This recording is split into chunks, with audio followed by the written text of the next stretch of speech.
al-maghrib thumma qala fi tsalitsah liman syaa'a farahiyata ayat tasjidah an-nas sunnatan rawahu al-Bukhari wa fi riwayat Ibnu Hibban an-nabiy shalla qabla al-maghrib rak'ataini. Tentang 2 rakaat sebelum maghrib. Ada dalil itu. Meskipun saya tidak menyampaikan dari awal, muakkad itu tidak termasuk 2 rakaat sebelum maghrib. Tetapi itu produk fikih istilah muakkad. Namun Rasulullah dan para sahabat melakukan, hanya tidak sering melakukannya. Maka istilah fikih disebut goer muakkad. Tapi 2 rakaat sebelum maghrib ada dalilnya. Ini dalilnya. Dari Abdullah bin Mughaffal al-Muzani dari Rasulullah SAW, beliau bersabda, langsung Rasul mengatakan, apa kata Rasul? Laksanakanlah sholat sebelum maghrib. Berapa kali? 3 kali. Laksanakanlah sholat sebelum maghrib. Beliau mengucapkannya sampai 3 kali. Dan di ucapan yang ketiga, apa kata Rasul? Bagi siapa yang mau liman sya'a. Nah, kalimat liman sya'a bagi siapa yang mau, maka para ulama fikih menyebutnya apa? Goer muakkad. Sunnah dipersilahkan tapi tidak dikuatkan. Bukan tidak sunnah, bukan tidak ada. Dalilnya ada dan sunnah dilakukan. Rasul mengatakan dengan kalimat liman sya'a, bagi yang mau. Artinya apa? Anjuran. Tetap sunnah. Tidak ada perbedaan.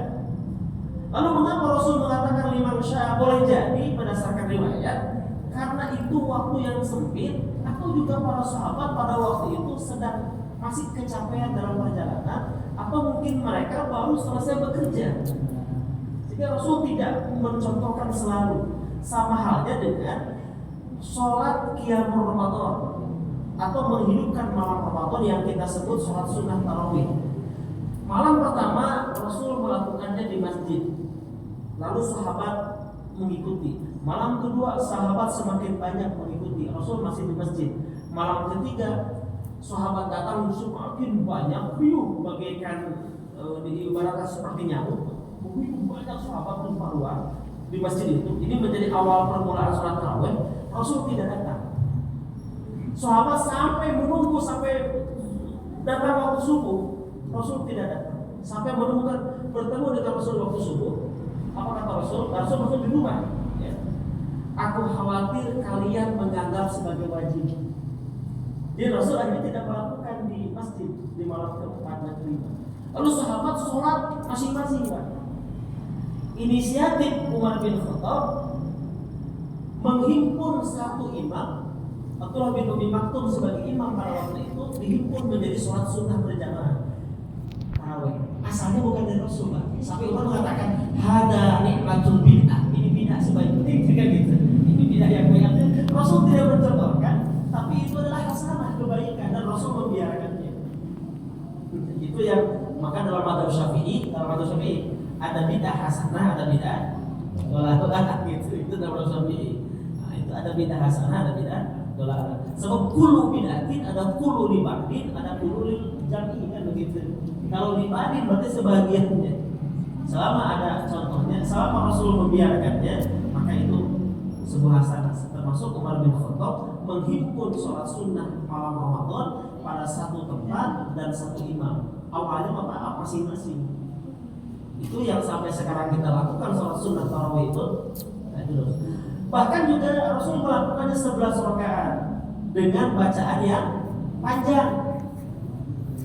Bacaannya panjang, Pak.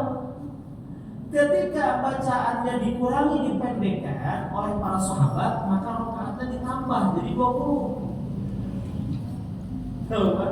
Jadi bukan dari Rasul awalnya, Pak, yang 20 rakaat itu. Berarti bid'ah juga, iya bid'ah hasanah. Bid'ah hasanah.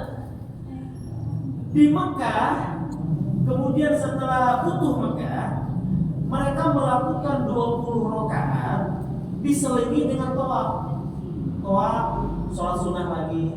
Setiap 2 rakaat salam, 2 rakaat salam, 4 rakaat tawaf. 2 rakaat salam, 2 rakaat salam, tawaf. Di Madinah, di zaman Imam Malik atau di zaman Khalifah berikutnya, mereka berinisiatif menambah jumlah rakaat menjadi 38. Mengapa? Mengejar fadilah, mereka melakukan di Mekah itu 20 rakaat dengan tawaf. Kita kan tidak bisa tawaf di Madinah. Makanya wajar kalau ada ulama mengatakan sholat malam itu nggak ada batasan jumlah rakaat. Karena Rasul hanya menyampaikan sholatul lail, sholat malam, masna, 2 rakaat salam, 2 rakaat salam. Termasuk yang dilakukan di Masjid Nabawi, di Masjid Makkah 3 tahun yang lalu, tarawih sebelum pandemi kan, itu 20 rakaat, 3 witir, 23 rakaat. Setelah pandemi dikurangi karena untuk segera bubar menjadi 13 rakaat. Keenakan bagi keenakan 13 rakaat, kadang 15. Serius kan? Nah kita jadi di Mekah, di Madinah jadi nurutan di Masjid Istiqomah ya.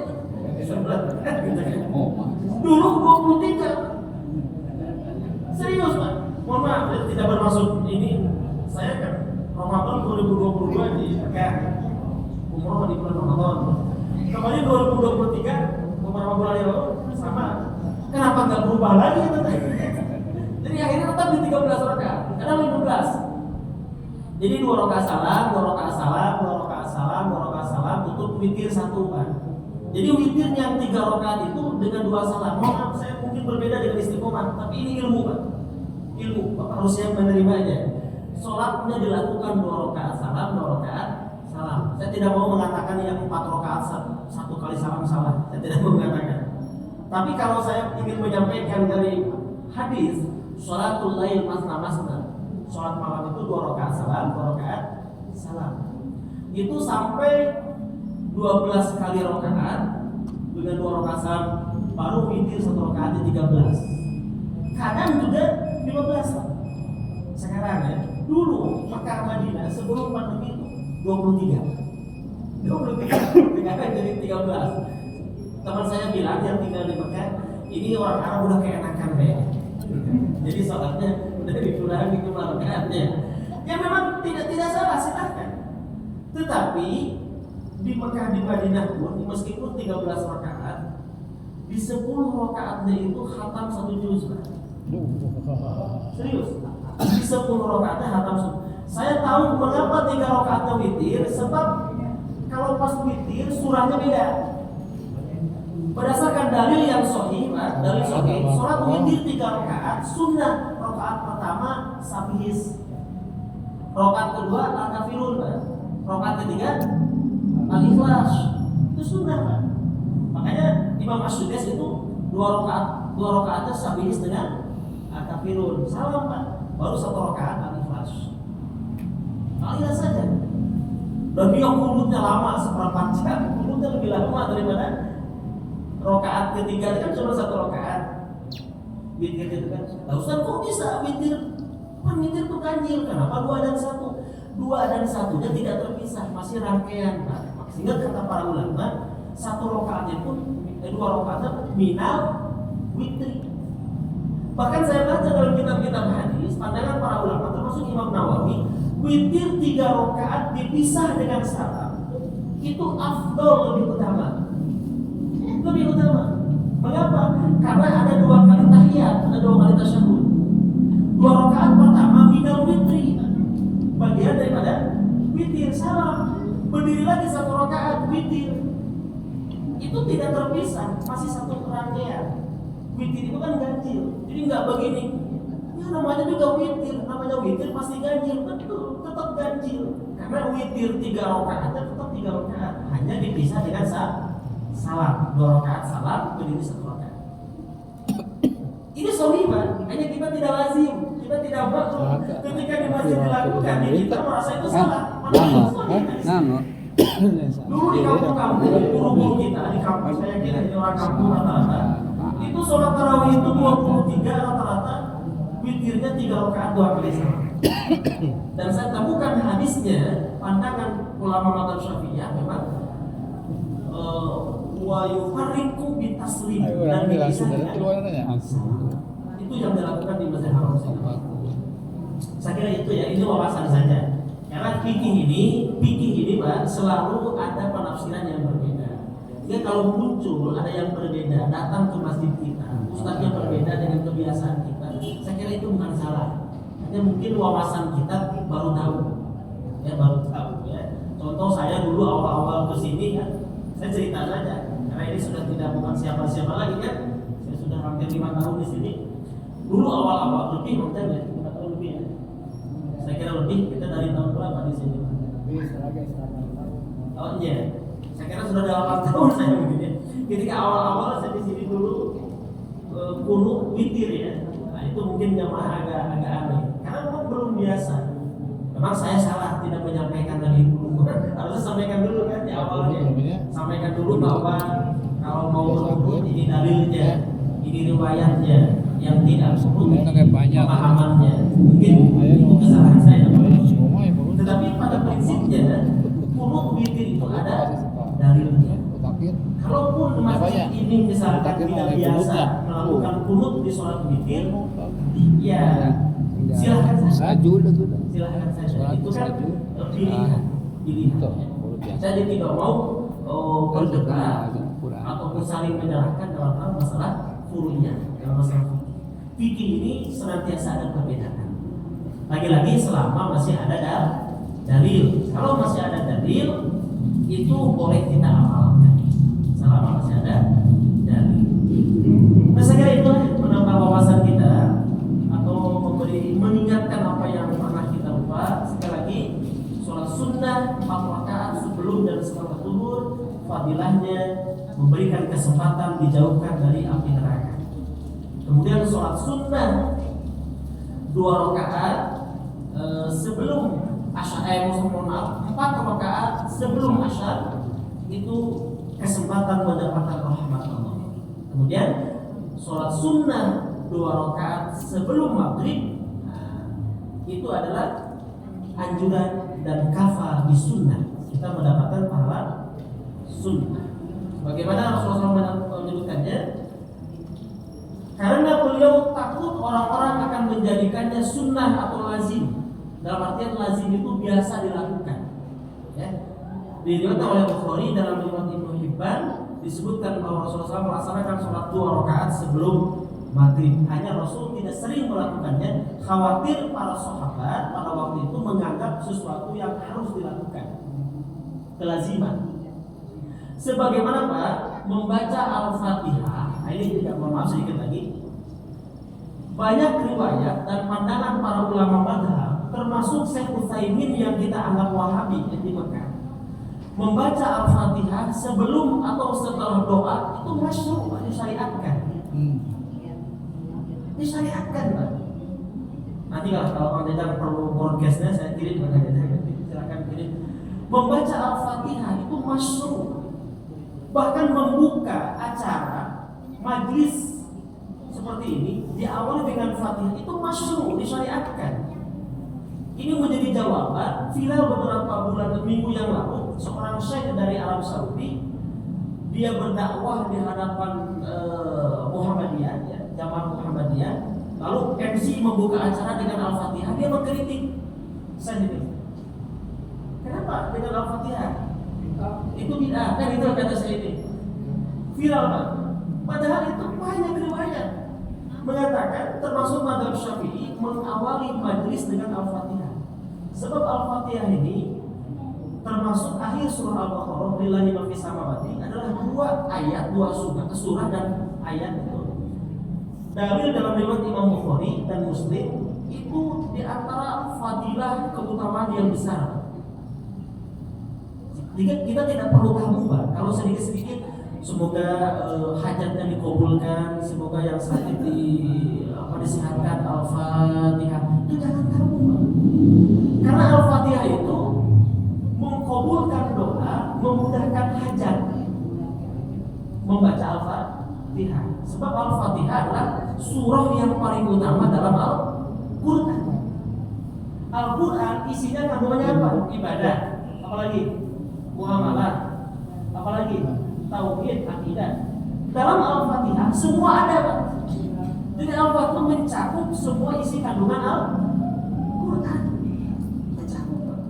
Maka disebut Ummul Kitab. Inumnya Quran, inumnya Ummul Kitab. Umul kitab itu umul apa? Ibu, Pak. Berarti ibunya Al-Quran. Tapi apa? Kandungan isi Al-Quran ada dalam Al-Fatihah. Mohon maaf, kita jangan tabu dengan hal yang demikian. Saya sangat yakin dan percaya para ulama mencontohkan itu pasti ada dasarnya. Dan betul, ketika saya cari berdasarkan info juga dari teman yang lebih fokus mencari dalil, ada dasarnya ternyata. Ada dasarnya. Dan itu suami dasarnya tentang keutamaan surah Al-Fatihah. Ibnu Qayyim saja, Ibnu Qayyim Al-Jauziyah itu muridnya Ibnu Taimiyah yang termasuk keras, Pak. Bahkan dia termasuk juga Salafi ya, atau Wahabi itu oleh teman-teman Salafi. Dalam sebuah riwayat Ibnu Qayyim mengatakan, jika aku sakit, aku perbanyak membaca Al-Fatihah sebagai ruqyah untuk mengobati penyakit. Tidak dihitung sebanyak-banyaknya membaca Al-Fatihah. Itu ruqyah. Bahkan ayat Al-Quran yang menjadikan obat ruqyah yang paling afdal salah satunya apa? Al-Fatihah. Selain Al-Ikhlas, Falaq, Anas. Itu sahih ruqyah. Ayat-ayat ruqyah. Ruqyah itu tidak hanya penyakit zahir, penyakit kerasukan jin, sakit. Ruqyah itu termasuk penyakit zahir, Mas. Bapak jadi lumpuh, jadi dada. Hauskan Al-Fatihah, hauskan Al-Ikhlas, itu ruqyah. Niatkan ruqyah untuk diri sendiri. Itu dianjurkan, masuk pada syariat. Kita pegang apa yang sakit, kita niatkan untuk mengobati penyakit, memohon kepada Allah dengan membaca Al-Quran, baik surah Al-Fatihah, Al-Ikhlas, Falaq ataupun itu masuk. Lihat dalam kitab Tibbun Nabawi, Ibnu Qayyim Al-Jauziyah. Nah itu kadang kita tidak lazim karena mungkin belum tahu kita. Setelah kita tahu manfaatnya, fadilahnya, dalilnya, yakin insya Allah akan sembuh. Termasuk pengobatan dengan air, Pak. Itu juga termasuk. Rasulullah pernah mengobati sahabat dengan air, disemburkan air ini. Itu dengan air kita berdoa kepada Allah menggunakan wasilah. Nah jadi banyak hal yang kadang juga belum kita ketahui dan belum tahu sumbernya, kita belum dapat ilmunya. Saya kira bukan berarti tidak ada dalilnya. Bukan berarti tidak ada dalilnya. Saya kira itu saja mungkin ya obrolan kita. Mudah-mudahan paling tidak menambah perbandingan wawasan. Selebihnya silakan Bapak Ibu yang